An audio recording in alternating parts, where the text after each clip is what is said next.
Épisode numéro 9 de notre revue de marché. Bonsoir les amis, j'espère que vous avez passé une très belle semaine, un très bon week-end également. On va démarrer cette séance avec l'euro-dollar américain. Je vais aller très vite par rapport à cette séance. On n'aura pas à détailler, euh, à donner des informations assez théoriques. On ira purement sur la pratique. Je vais analyser l'ensemble du graphique avec vous. Vous allez découvrir les opportunités à fort potentiel avec notre protocole de trading. Donc, on va vous les détailler. Vous aurez les structures de marché sur chaque setup, sur chaque actif que nous tradons. Donc, suivez la vidéo jusqu'à la fin. Si vous n'êtes pas encore abonné, abonnez-vous également. Et masse de partage, n'oubliez pas, revenez chaque dimanche soir sur notre chaîne YouTube pour visionner, bien sûr, nos revues de marché. Ça vous permet de mieux vous préparer par rapport à chaque semaine sur l'ensemble du forex, sur l'or et également sur le Nasdaq. N'oubliez pas, en description aussi, vous avez le lien pour rejoindre notre canal Telegram public. Et là-bas, vous allez pouvoir m'écrire si vous souhaitez, bien sûr, souscrire à l'une de nos offres d'abonnement pour rejoindre nos canaux privés. Et on va commencer avec l'euro USD. Donc ici, vous comprenez, vous pouvez remarquer qu'on est sur une structure chartiste ETE, donc épaule, tête, épaule, structure assez intéressante. Donc ce que je vais faire premièrement, c'est tracer le support juste là. Alors nous avons un très très beau support ici. Je vais mettre CH au CH. C'est un très beau support. Ce support, ça permet de valider la cassure de cette zone du dernier bar chartiste, du dernier bar price action. Et donc, ça nous permet de prévoir une grosse baisse à venir tout en validant bien sûr la structure chartiste ETE, mais également tout en validant la structure price action, la cassure de la dernière structure de hausse. Alors, dans ces conditions, nous avons notre épaule qui est là. On voit clairement la cassure qui est là. Le dernier haut, c'est ici. Et donc, si nous effectuons, alors, on projette le Fibonacci entre le dernier haut et le dernier bas, ça nous permet d'identifier une zone assez optimale. Le point de, alors, cette zone ici. On peut même ramener ça légèrement un peu plus bas et nommer cette zone bien. Comme ça, c'est bon. Alors, dès qu'on place le système Ishimoku, on constate que la zone elle coïncide avec la borne supérieure ou plutôt inférieure de notre canal, de notre nuage Ishimoku.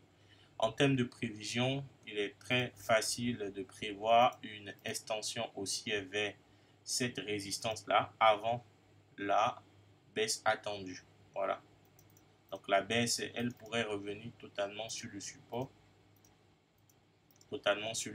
que j'ai identifié ici. Alors vous avez ça.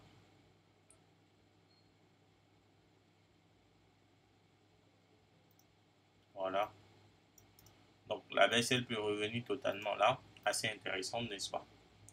On a cette prévision, il faut remarquer la moyenne mobile qui est là. Donc tant que le prix n'est pas en dessous de la moyenne mobile, ou en dessous bien sûr de la moyenne mobile, ça va être compliqué de vendre dans ces conditions. Si vous vendez ici et celle-là, alors premier TP, ça doit être dans cette zone-là. C'est pas assez intéressant. Par contre, si le marché revient ici, là, vous pouvez patienter une nouvelle libération et ça pourrait vous donner une très belle opportunité de baisse. On va continuer avec l'euro JPY. Alors, Forex. Et voilà. Bien. Alors, avec l'euro JPY, nous sommes dans une structure de reprise de hausse. Donc, entre-temps, on a compris, hein, la semaine dernière, le marché est revenu liquider totalement le dernier bas de la semaine dernière. Donc, juste là, nous avions eu un beau rebond technique. Et ensuite, le marché a continué sa hausse, tout simplement. Alors, en termes de prévision, c'est tout à fait normal de nous attendre à ce que le prix retrace légèrement là et ensuite poursuit sa hausse. Voilà, donc je pense que la semaine prochaine, la semaine qui démarre, nous aurons une très belle opportunité de continuation de l'achat par rapport à cet actif-ci, donc l'euro JPY. Ça va être intéressant. Donc, surveillez la libération de la lagging. Dès que la lagging va briser la Tenkan-sen ici, se libérer, on aura à coup sûr une très belle opportunité d'achat sur l'euro JPY. Alors, l'euro CAD. On est toujours en H4 parce que je ne vais pas faire toutes les unités de temps à la fois.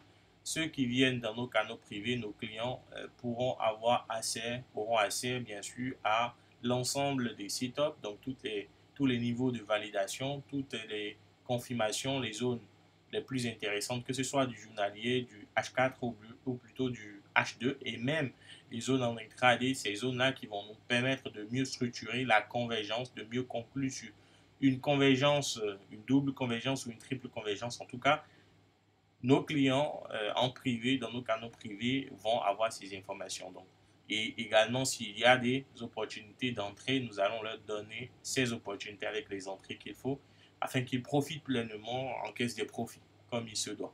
Donc, si vous voulez également faire partie de notre clientèle, il vous suffit de nous rejoindre sur Telegram, le lien est en description.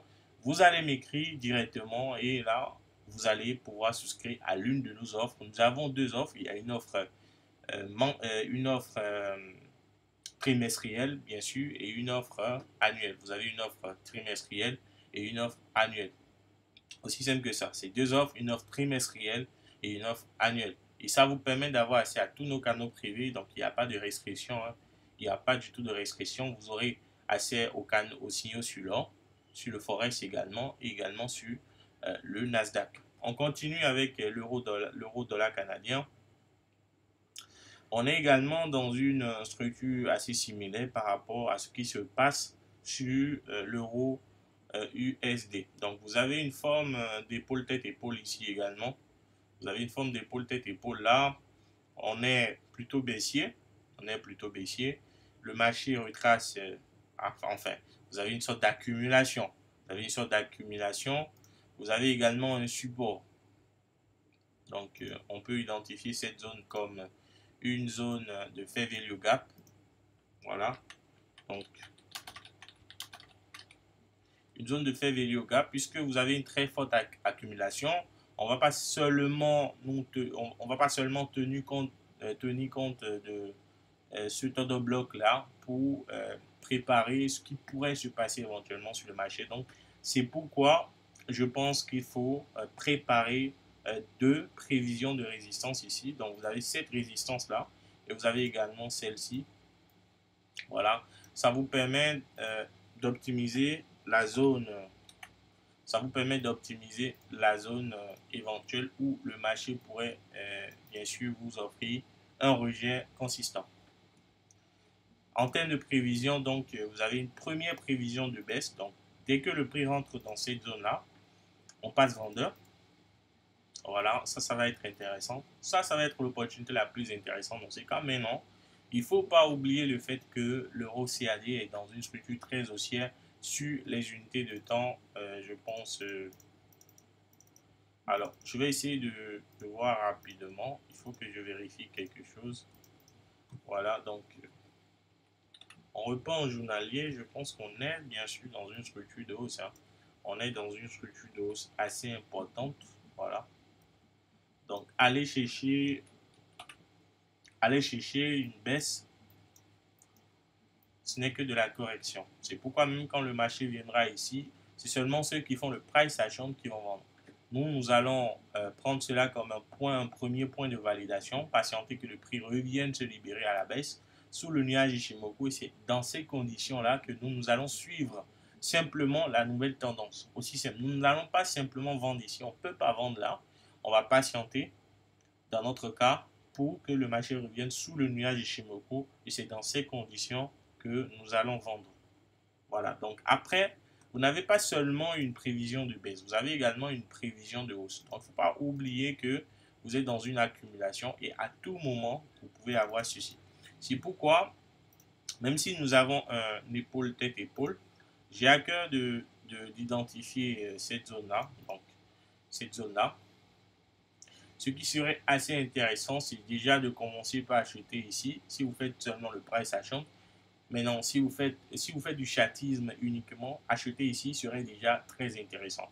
Puisqu'on voit plusieurs scénarios nous montrant que la baisse n'est pas toujours d'actualité, le prix qui n'arrive pas à se libérer réellement sous la moyenne mobile exponentielle 200, on voit la lagging qui bute sur la moyenne mobile exponentielle 200, mais n'arrive pas à la briser à la baisse. Donc, on voit un prix qui reste dans une accumulation importante. Il y a de très très fortes chances qu'on ait une reprise de hausse assez importante sur l'euro CAD la semaine prochaine. Donc, faites très attention à la baisse ici. De là à là, belle opportunité d'achat. Donc, ne soyez pas étonnés si déjà en début de semaine, vous avez une belle hausse qui démarre sur l'euro-dollar. Bien, on va continuer avec l'euro NZD. Alors, l'euro NZD, on est plutôt baissier dans ces conditions, quoique il n'y a pas grand chose à faire. D'accord? Il n'y a pas grand chose à faire. On est plutôt baissier. Hein. Par contre, en journalier, on doit être haussier. Alors, on est haussier plutôt en journalier, même en hebdomadaire, on est haussier. On est haussier. Donc, il faut faire très attention par rapport à ces genres d'opportunités. Là, pour le moment, je ne vois pas vraiment une très belle opportunité ici. Alors, ce qu'il faut faire, c'est plutôt tracer à partir du bas. Voilà, je vais faire comme ça. Ensuite, je vais cloner ça, ramener totalement vers l'euro. Et donc, ça me permet d'avoir quelque chose d'assez intéressant comme ceci. Et donc, en termes de prévision, on peut avoir des scénarios comme ça. Si le prix arrivait à se libérer là, alors vous aurez quelque chose comme ceci. Voilà. Si le prix arrive à se libérer là, vous aurez quelque chose comme là. Donc, vous suivez la position de la lagging, donc de la Chikou Span. Si ça libère dans le vide à la hausse, même si vous n'avez pas encore la cassure de cette trendline-ci, vous pouvez déjà commencer à acheter en haut. Voilà. Et patienter la cassure pour ensuite augmenter ou renforcer vos positions à l'achat. Par contre, de l'autre côté, vous avez une deuxième prévision. Ça va être plutôt une prévision de baisse. Donc, patienter la cassure dans ce cas. Voilà. Et ensuite, comme ceci. C'est-à-dire que vous patientez que le prix vienne briser la Kijun H4, se libère avec une clôture franche sous la Kijun. Et justement, il faudrait que la lagging également se libère dans le vide en brisant totalement les paramètres et le prix se libère dans le vide, et clôture franche du prix. Et là, vous pouvez vendre et aller chercher des supports très très bas. Voilà, donc ça va être les deux prévisions par rapport à l'euro NZD. L'euro AUD. Alors, l'euro AUD, c'est le même scénario, d'accord? C'est absolument le même scénario. C'est absolument le même scénario. J'ai pas forcément envie de le reprendre ici. Pas forcément envie de le reprendre, mais je peux vous le tracer directement. Donc, vous avez une structure comme ça. Donc, je cherche deux points de contact largement suffisants. Et ensuite, je duplique ce truc-là vers l'euro. Voilà, ça vous permet d'avoir une structure comme ça. Vous avez la même configuration dans ce cas, seulement ici, il faudra patienter la cassure de la zone là. Donc, il y aura des configurations comme ça, retracement, et ensuite, le marché pourrait repasser très très loin. Donc, patienter dans un premier temps la cassure à la hausse de la trendline baissière, la libération du prix au-dessus du nuage Ishimoku, il y a des chances que la Kijun, la Tenken, pardon, bute sous le nuage en rouge et pourrait se faire rejeter légèrement à la baisse avant de reprendre encore un deuxième essai, une deuxième tentative de cassure de libération à la hausse. Et on aura peut-être dans ce cas une libération bien sûr de la Kijun, du prix, mais en même temps de la Chikou Span, de la lagging span au-dessus des paramètres du système Ishimoku et au-dessus de notre canal baissier. Ça, c'est le scénario haussier. Vous avez également le scénario de baisse. Vu que nous sommes dans une structure de baisse, il faut privilégier la baisse dans ces cas. Mais attention, il ne faut pas oublier qu'en journalier et en hebdomadaire, vous êtes plutôt haussier. Donc, la hausse reste à privilégier, même si vous avez un contexte de structure baissière en H4. Voilà, donc faites très attention. Le contexte de baisse en H4 suggère que le prix peut osciller dans cette zone-là, casser la Kijun en bas, la lagging peut se libérer à la baisse et ensuite la baisse peut se poursuivre. Donc surveillez également cette prévision, ce scénario, ça va être très très intéressant. Alors on passe à l'USD CHF. Alors l'USD CHF, grosse opportunité d'achat pour le compte de la nouvelle semaine qui vient. Vous n'êtes pas sans savoir que ce qu'on voit ici actuellement, c'est une libération du prix au-dessus du nuage Ishimoku. On est totalement libre, donc normalement, déjà le vendredi, vous deviez déjà être en achat depuis ces zones ici. Voilà, la lagging est totalement libre. Vous avez des objectifs aux alentours de la moyenne mobile exponentielle 200. Donc déjà là, vous avez bien sûr en intraday une belle opportunité d'achat qu'il ne faut pas négliger. Ça, c'est une très belle opportunité d'achat. Vous avez entre-temps une des zones ici qui a été brisée. Donc ça, c'est plutôt un CH au CH. Voilà, on peut le ramener juste en haut. Bien. Donc, après ça, cassure de cette zone-là, oscillation, vous avez une très belle zone ici d'accumulation. En fait, cette zone a été une zone d'accumulation, c'est pour ceux qui font le press action ou le chatisme, mais en réalité, cette accumulation permettait tout simplement à la lagging de pouvoir se libérer. Voilà, donc la lagging s'est officiellement libérée. Et donc, nous avons un billet haussier en construction et assez valide ici qui pourrait vous permettre de vous positionner à l'achat. Donc, c'est pourquoi la prévision que je ferai dans ces conditions ici, c'est d'identifier le support le plus proche. Voilà, vous avez un support ici, donc ce qu'on va appeler un OB+. Et à partir de ce support maintenant, nous avons une très belle prévision d'achat, voilà, avec des objectifs non négligeables, dont notamment un premier TP ici dans la zone du 0.83800.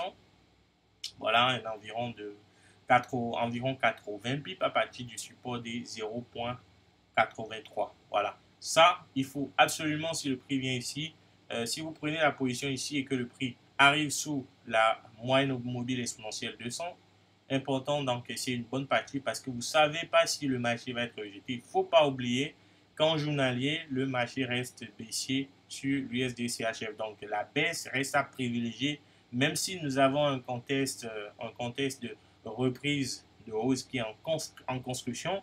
Il ne faut pas négliger que justement en journalier, on a un biais baissier assez important. Voilà, donc ça va être la prévision la plus optimale et la plus intéressante ici. Il n'y aura pas un deuxième scénario, absolument pas, puisqu'on est déjà libre et la lagging est déjà orientée dans une structure totalement haussière. Donc il n'y aura pas à designer, ou plutôt dessiner deux scénarios dans notre cas. On continue avec l'USD-CAD.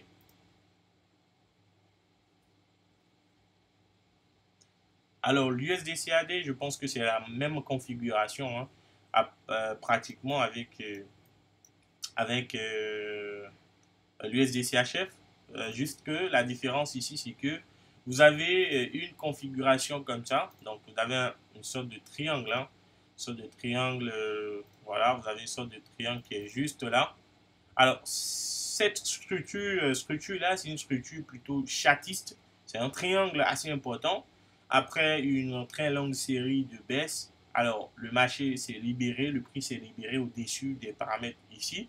Donc, ce qui va être assez intéressant, c'est que le marché effectue un retracement, donc un truc comme ça, et ensuite, boum, ça peut décoller pour tout au moins atteindre les dernières résistances disons, résistance journalière, comme par exemple les 1.41 juste là. Donc, ça va être intéressant déjà d'atteindre ces résistances. Maintenant, comment le prix reprend sa hausse? Et là, il faut identifier une zone optimale de reprise de hausse. On est déjà au-dessus du nuage Ishimoku. Voilà, on n'est pas loin de la moyenne mobile exponentielle 200. Donc, on ne peut pas acheter dans ces conditions. La meilleure opportunité, ce qui serait très intéressant, c'est d'abord de vérifier, d'accord, de vérifier entre le dernier haut, le dernier bas, pardon, et le dernier haut ici, voilà. Est-ce que nous avons une zone optimale où le marché pourrait revenir chercher un support? Oui. Vous avez une zone, la zone des 61,8% de Fibonacci qui est juste ici. Donc, ça correspond à un support qu'on ne peut pas négliger non plus. Donc, un support assez important. Voilà. Donc là, on va parler d'un brique-bloc. D'un brique-bloc. Voilà.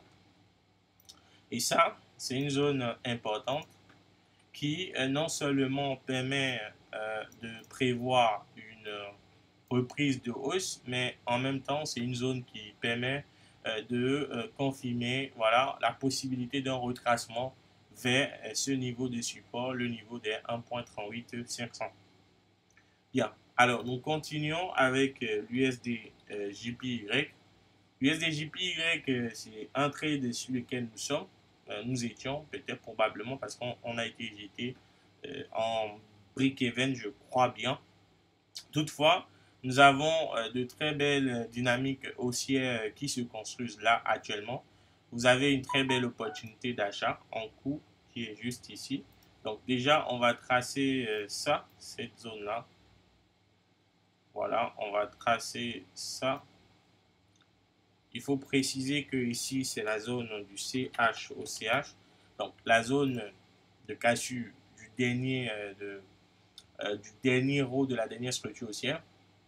Ensuite, le marché a effectué un retracement. Après, c'était quand même intéressant. Hein, c'était quand même intéressant. Il fallait prendre le dernier bas, le dernier haut.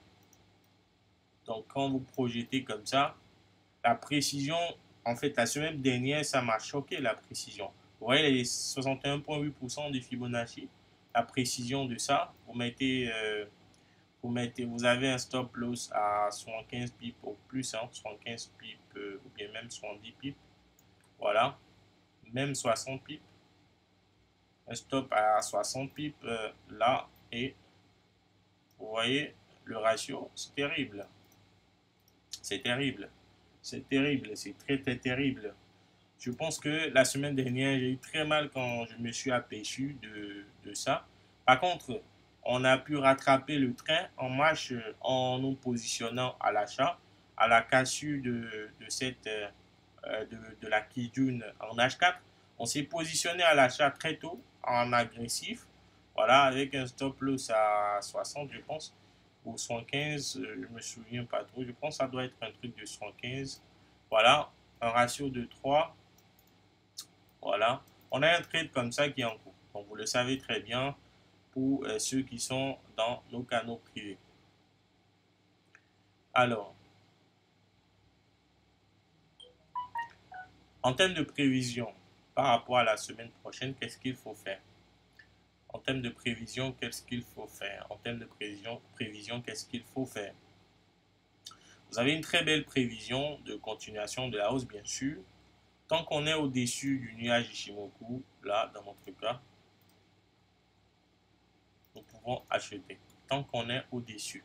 Alors, pour nous aider, je pense que ce serait intéressant de tracer cette zone ici. Voilà, donc je pense que c'est important de tracer la zone parce qu'on a un support assez évident. On a un support qui est là. Voilà, donc je fais comme ça. Pour faire un peu plus esthétique, je fais comme ça. Comme ça. Voilà, donc nous avons un support conséquent qui est là. Donc le marché peut revenir tester ce support-là avant justement de reprendre la hausse. Voilà, donc c'est ce que j'estime le plus probable en termes d'opportunité par rapport à l'USD JPY. Donc on pourrait reprendre notre opportunité d'achat dessus et aller chercher des résistances très importantes vers les 140, 147, 148 et pourquoi pas 150. Voilà. On continue avec le GBP USD. Alors, si vous regardez cette vidéo plutôt dans l'un des canaux privés que j'administre, voilà, que ce soit chez moi ou plutôt chez un de nos clients contratants ou plutôt l'une des communautés à ma charge, n'oubliez pas de bien visionner les opportunités. N'oubliez pas de bien revenir plusieurs fois. Regardez l'ensemble des opportunités que j'identifie, l'ensemble des prévisions, des scénarios aussi. Et comme ça, si vous tradez seul, ça vous permet de mieux vous préparer, de mieux vous structurer et d'éviter surtout de prendre de faux signaux. Voilà, évitez surtout les faux signaux. Ça va être très important. Alors, sur le GBP USD, ce qui m'a intrigué la semaine dernière, c'est que on est resté sur de l'accumulation. Donc, entre-temps, le prix était resté dans cette zone-là, aux alentours des 1.34, 1.33. On n'a pas eu grand mouvement. On n'a vraiment pas eu grand mouvement. C'est pourquoi j'estime que la semaine prochaine, il y a des chances. Alors, on est sous la Kijun. On est absolument sous la Kijun juste là. Et non seulement la Kijun, on est sous le niveau des 1.33, pardon, 1.33. Et donc, par rapport à ce niveau de prix, il y a des chances. Il y a des possibilités de baisse très importantes qu'il ne faut pas négliger. Donc, moi, je parle de possibilités de baisse dans ces conditions-là. Le marché peut se lancer dans une baisse assez importante, déjà vers le support des 1.31. Je pense que le support des 1.31 peut être un objectif très logique dans ces cas. Alors, la structure du marché ne me convient absolument pas. Je ne suis pas très intéressé par ce genre de structure de prix. Même si on a une opportunité intéressante, je ne vois pas pourquoi je me positionnerai là tout de suite à la vente par rapport à cet actif. Par contre, si vous partez un peu plus en intraday, je pense que vous pouvez avoir un peu plus d'esthétique, un peu plus de structuration intraday par rapport à des setup price action ou plutôt chartiste. Ça peut vous permettre d'améliorer le setup par rapport à cette analyse-là sur le GBP USD et ça peut mieux orienter également votre perception du marché en intraday. Dans notre cas, je vais m'en tenir là. Donc, il faut comprendre simplement qu'il y a une très forte probabilité de baisse sous la résistance des 1.33 pour le compte de la semaine qui démarre. Alors, nous allons continuer avec le GBP JPY. Je vais finir avec le GBP JPY pour le Forex et ensuite je repasse sur l'or et également sur le Nasdaq et on va clôturer cette séance d'analyse. Ensuite, je vais faire un récapitulatif des opportunités à fort potentiel pour la nouvelle semaine que j'identifie et pour lesquelles je vais assez me positionner, que je vais réellement surveiller pour la nouvelle semaine bien sûr. Alors, on est sur le GBP JPY. Vous avez pratiquement la même configuration que ce qui se passe sur l'euro JPY ou plutôt l'USD JPY. À la différence que entre l'euro JPY et le GBP JPY, nous avons une convergence totale des unités de temps à partir du journalier. La différence là se fait sentir quand vous irez sur l'USD JPY. L'USD-JPY, on n'est pas du tout haussier en journalier. On est plutôt baissier en journalier. C'est la différence. Et je pense que cette différence-là est la raison principale liée à cela est la présence du dollar américain au niveau de l'USD-JPY. Et des autres côtés, nous n'avons pas le dollar américain. Donc, Euro-JPY et GBP-JPY sont corrélés positivement à plus de 80%. Et nous avons la même configuration ici. On peut revenir en journalier pour comprendre ce que je dis. C'est-à-dire en journalier, le prix vient de se libérer sur le GBP JPY. Et donc, vous avez une très bonne opportunité, très belle opportunité de reprise de hausse. Si ça vient de se libérer, ça veut dire qu'on est dans un potentiel acheteur. Et c'est pourquoi je pense que la semaine prochaine, ça va être une très belle semaine sur le GBP JPY. Et donc, ce qu'il faut faire, c'est premièrement d'identifier les opportunités de continuation de cette hausse-là. Donc, d'identifier les zones. On va identifier les zones qui seront les plus intéressantes à trader par rapport à cette hausse-là. Donc, on va projeter cela juste ici. Alors, on projette par rapport à, à ce support-là. C'est devenu un support. Sinon, entre-temps, c'était une très belle zone de résistance. Voilà, donc c'est devenu un support. Ce qu'il faut faire, c'est ramener un peu plus bas. On va ramener un peu plus bas tout ça. Je ramène un peu plus bas tout ça. Voilà. Et ceci également, je vais ramener un peu plus bas. Bien. Alors, vous avez une opportunité d'achat, hein, bien sûr, juste ici. Donc, normalement, le marché a démarré son achat à partir de cette zone-là. Voilà. Donc, ce que moi, je vais faire, c'est identifier le support là comme un support très stratégique. Voilà. Moi, j'identifie ce support comme un support super, super stratégique dans cette reprise de hausse là. Et donc, toute personne qui va attraper un mouvement d'achat dans cette zone là, allez, je fais comme ça, je fais ça et je fais ça. Voilà. Si vous arrivez à attraper un mouvement d'achat dans cette zone là, ça veut dire que vous pouvez pleinement profiter de la prochaine dynamique haussière par rapport au GBP JPY. Donc ça va être une opportunité assez intéressante. La semaine dernière, vous avez eu une très belle opportunité entre l'USD JPY et le GBP JPY.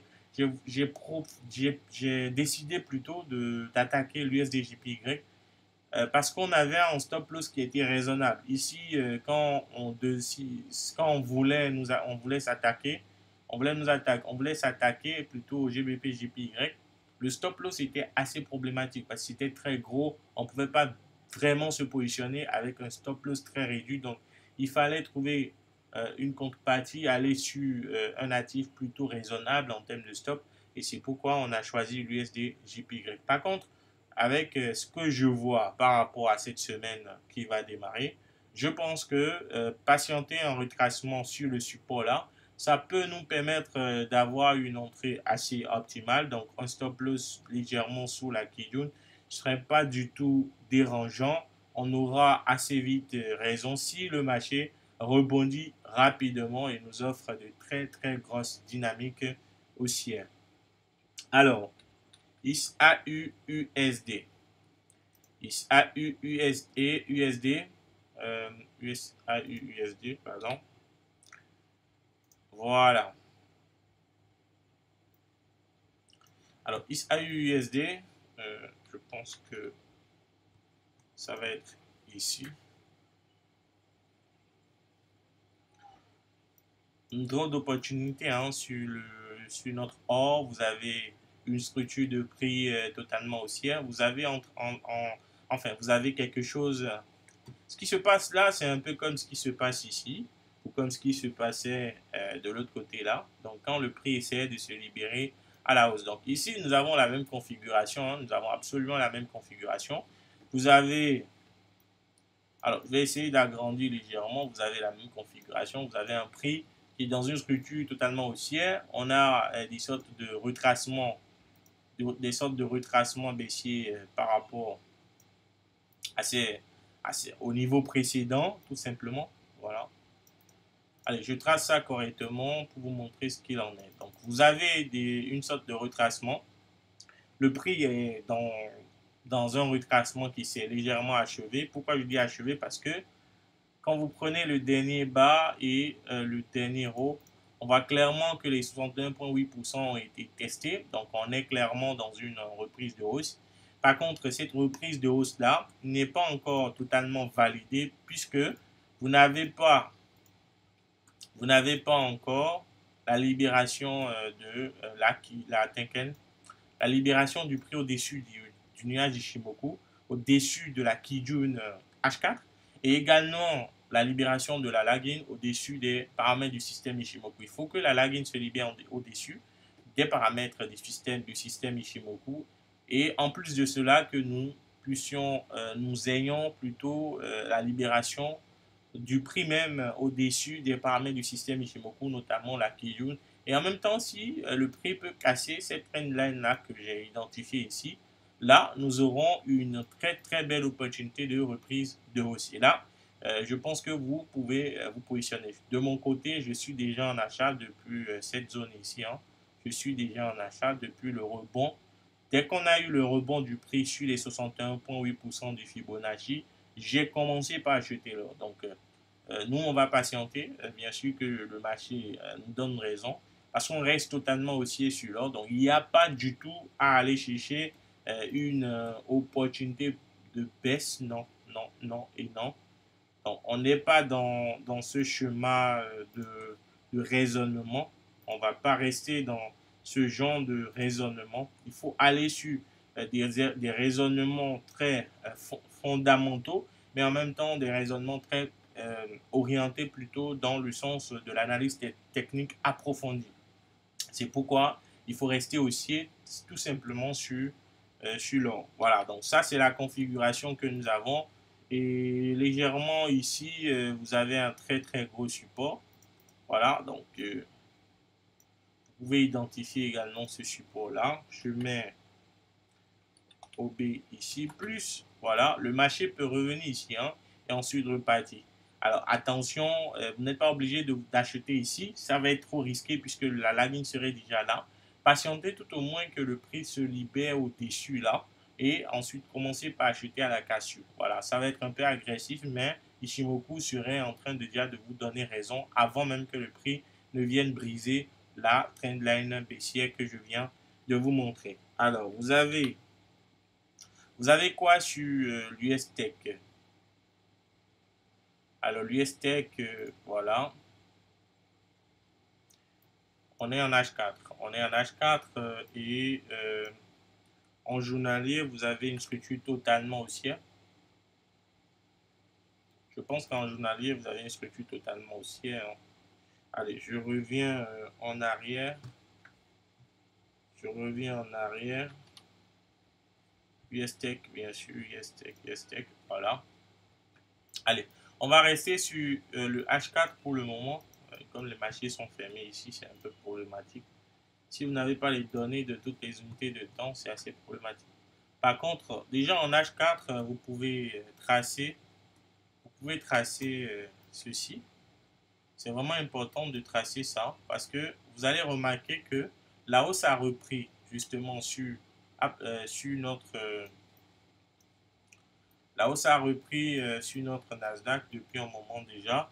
On est dans une structure déjà haussière, on est dans une libération du prix en journalier. Vous avez une libération du prix en journalier, on est déjà au-dessus des paramètres du système Ishimoku. Je pense que c'est déjà la même chose aussi au niveau de l'hebdomadaire. Donc, en d'autres termes, vous pouvez constater qu'on a une sorte de légère accumulation. On n'a pas de très fort momentum, mais attention, on est dans une on est dans une on est dans une libération du prix. Voilà, on est totalement dans une libération du prix. Donc la hausse peut reprendre à tout moment. Voilà, donc je fais la prévision. Nous, on est déjà en achat par contre, hein, sur cette dynamique-là. On est totalement en achat.